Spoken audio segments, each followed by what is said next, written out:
Hello YouTube, this is Morgan Airspeed Prime here with my next The Reckoning of Roku Chapter analysis video. This one's going to be for Chapter 47, which is called That Near Miss with Destiny. Once again, YouTube channel membership is enabled on the channel if you would like to help support, and subscribing also helps.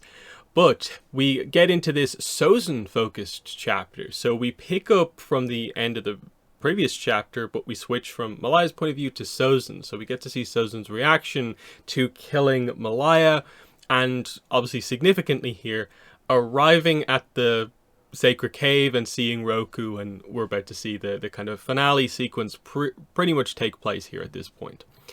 So there's some interesting stuff in this because the Sozin chapters are pretty consistently very, very good. So, yeah, Sozin turns away. It says he didn't want to see the body. He notes that this is his second kill, but the first one that he, did it with the intention of doing so.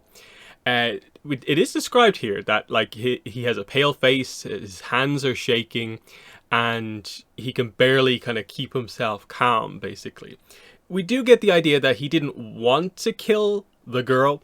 It says here, he liked strong, talented women, and the offer to join his royal guard had been sincere. It was nothing against her. He had no choice but to strike first and do what needed to be done to reach his friend.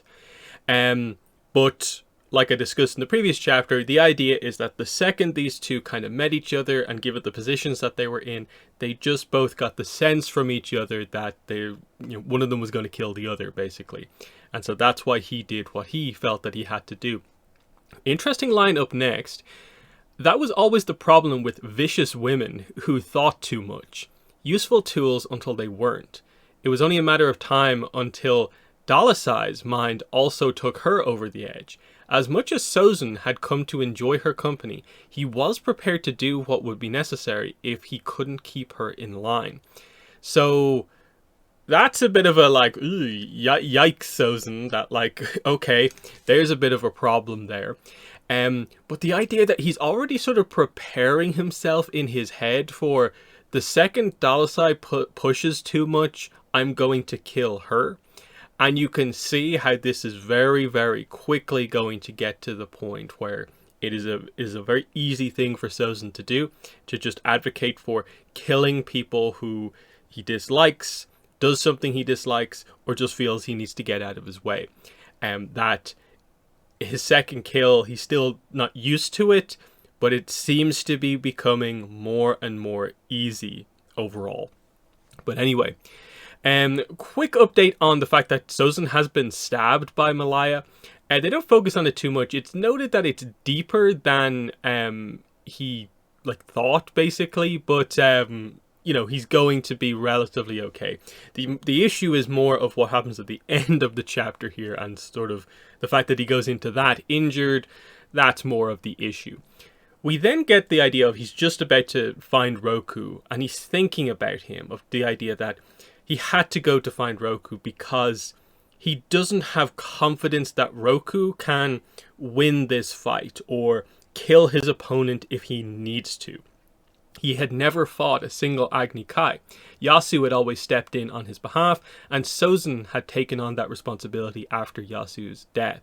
And he gets onto this idea once again, like from the earlier chapters, of Roku wasn't cut out to be the Avatar. Not like Yasu, who had been born minutes before Roku. Not like Sozin, who had been born minutes before Yasu.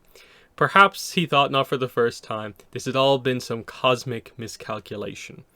But he does get back on track. He realizes that, no, I'm not going to kind of linger anymore on the idea of what could have been when it comes to, I was minutes maybe away from being the Avatar.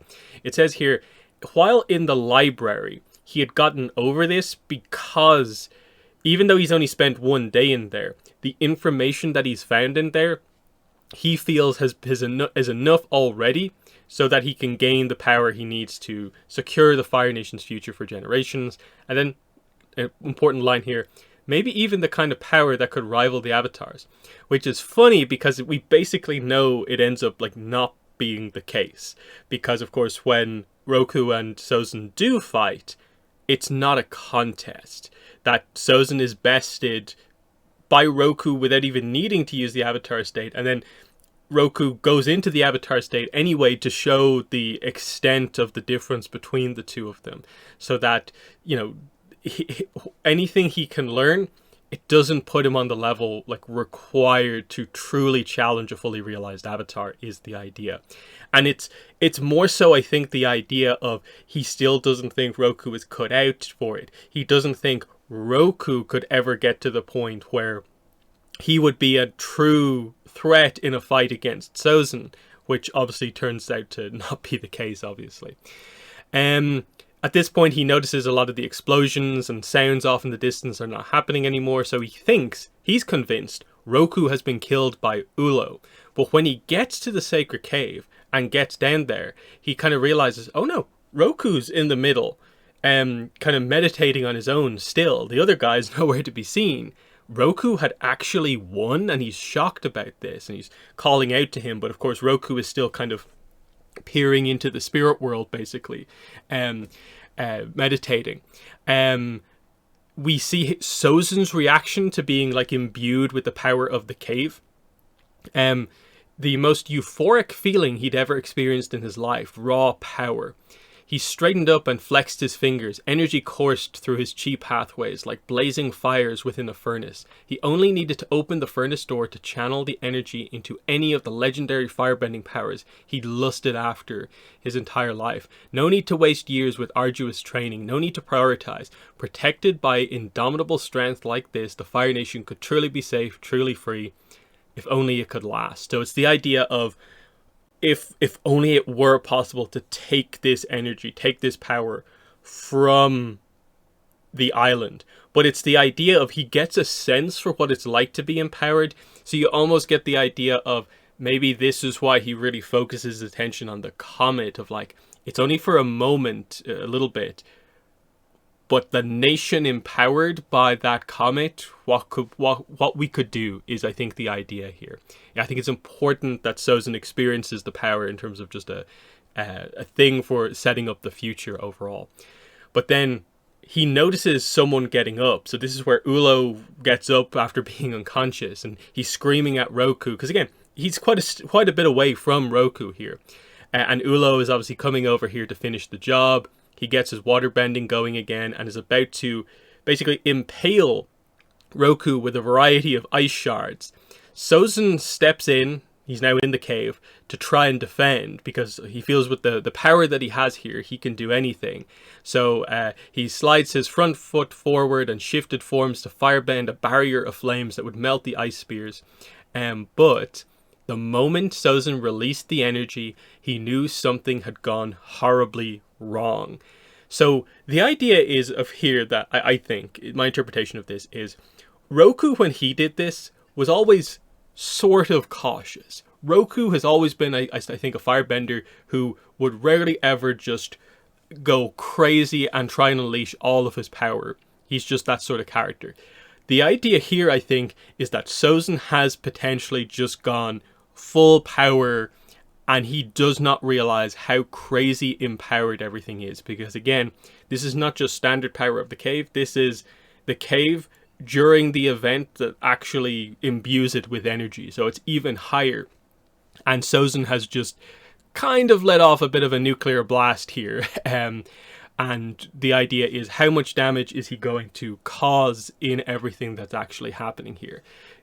He's probably going to prevent Ulo from killing Roku, but theoretically, he might kill everyone in the room here. So what is the result of this is a pretty interesting cliffhanger.